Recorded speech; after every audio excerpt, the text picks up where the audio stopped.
Hello everyone, good morning. તો આજે આપણે માર્કેટનું એનાલિસિસ જોઈશું. તો આજે છે 22 તારીખ અને શુક્રવાર. તો આજે આપણે માર્કેટમાં શું કરી શકીએ છીએ? તો સૌથી પહેલાં વન ડેની ટાઈમ ફ્રેમમાં જોઈએ નિફ્ટી 50માં. તો અહીંયા જોઈ શકાય છે કે એક મોટી કેન્ડલ જે 12 તારીખે આવી હતી, એક રેડ કેન્ડલ, એના અંદર જ બધી ક્લોઝિંગ આવી રહી છે. એટલે કે માર્કેટ હાલ વન ડેની ટાઈમ ફ્રેમમાં એક સાઇડવેઝ ટેરેટરીમાં ટ્રેડ કરી રહ્યું છે. નીચે આવે છે, ઉપર જાય છે, ઉપર આવે છે, નીચે જાય છે.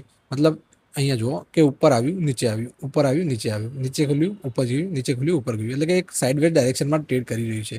તો જ્યાં સુધી 23,800 અને નીચેની સાઈડ 23,350 એ લેવલના નીચે ટ્રેડ કરતું ચાલુ ના થાય ત્યાં સુધી તમને ટ્રેન્ડિંગ મૂવ મળવાનો નથી.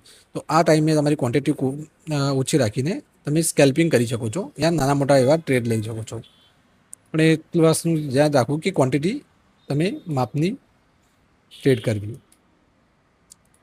હવે 15 મિનિટની ટાઈમ ફ્રેમમાં જોઈએ તો 15 મિનિટની ટાઈમ ફ્રેમમાં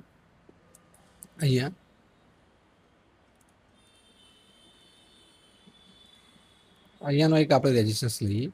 તો કાલે અહીંયા ઉપર ખોલવાની કોશિશ કરી અને ત્યાંથી જ સેલિંગ પ્રેશર આવ્યું અને પ્રીવિયસ ક્લોઝ એટલે કે પ્રીવિયસ ડેનો જો ક્લોઝ હતો તેના આસપાસ માર્કેટ ઓલમોસ્ટ અહીંયા આસપાસ માર્કેટે ક્લોઝિંગ આવ્યું છે. અહીંયા આસપાસ થોડા 20-25 પોઈન્ટ પ્લસ માઇનસ. તો અહીંયા આપણે જોઈએ તો આજે શું પ્લાન થઈ શકે છે. તો આપણે લાસ્ટ સ્વિંગ આપણે માર્ક કરીએ માર્કેટના. તો એક લાસ્ટ સ્વિંગ આ માર્ક થાય છે, એટલે કે આ લેવલ, અને ઉપરની લેવલે આપણે માર્ક કરીએ તો ઉપરની લેવલે આ લેવલ. ઓકે, તો માર્કેટ જો ગેપઅપ ખુલે અહીંયા 23,700 ઉપર અને જો 23,700થી થોડું પોઝિટિવ ડાયરેક્શનમાં જાય તો અહીંયા 23,700 યા 23,800 સુધી આવી શકે છે માર્કેટ, જો બુલિશ મોમેન્ટમ રહે તો.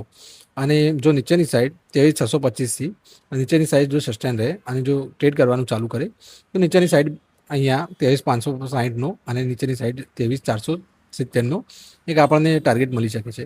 અને રહી વાત, તો મોસ્ટલી પ્રોબેબિલિટી એવી હોય છે કે માર્કેટ એક સાઇડવેઝ રેન્જમાં રહેવાની અત્યારે વધારે કોશિશ કરી શકે છે.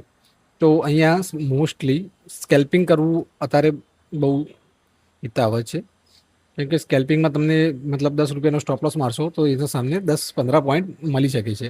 અને સ્ટોપલોસ બી નાનો મારવો અને ટાર્ગેટ બી નાનું રાખવું, જેથી એ ટાર્ગેટ એચીવ થઈ જાય. અને હાલ કેવું છે કે એક્સપાયરી નજીક આવી રહી છે, તો માર્કેટ થોડું સાઇડવેઝ અને વોલેટાઇલ રીતે બહુ ટ્રેડ કરી રહ્યું છે. અહીંયા જોઈ શકાય કે માર્કેટ મોસ્ટલી અહીંયા નીચે આવ્યું હતું, તો નીચે આવીને ઉપરની સાઈડ એટલે કે 100 પોઈન્ટની જે 10 મિનિટમાં 100 પોઈન્ટ માર્કેટ ફરી રહ્યું છે. તો અહીંયા જો મોટા સ્ટોપલોસ લેવાના અહીંયા આપણે કોશિશ કરીએ તો સ્ટોપલોસ મોટા આવે ને ટાર્ગેટ નાના આવે એવું થઈ જાય છે.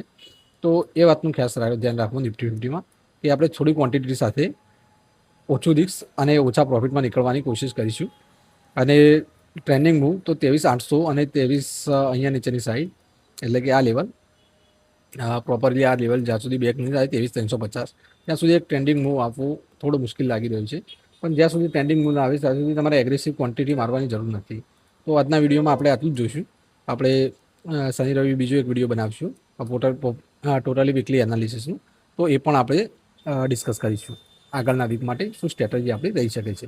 ઓકે, થેન્ક યુ મિત્રો.